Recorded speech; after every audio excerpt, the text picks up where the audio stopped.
The solarized parole is our appreciation for the passage of the Renewable Energy Law. And I hope, in behalf of the Senate, as Majority Leader, you will accept this solarized parole. Thank you very much. From Greenpeace, all our supporters and allies, Thank you. Let there be renewable energy.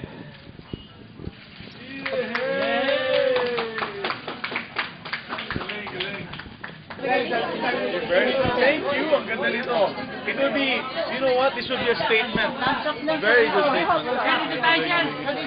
Actually, ang punto nito talaga is pwede tayo magsagawa ng enerhiya o makapagawa ng enerhiya without using fossil fuels, coal-fired plants, bunker fuel plants.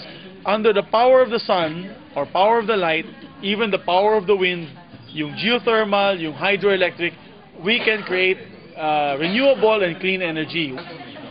We are now in the Senate to deliver this giant lantern. This giant lantern is powered by solar energy, and it is in celebration of the recent passage of the Renewable Energy Act.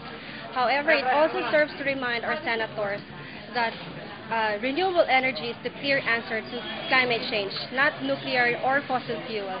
And renewable energy can secure for us a future that is free from catastrophic climate change.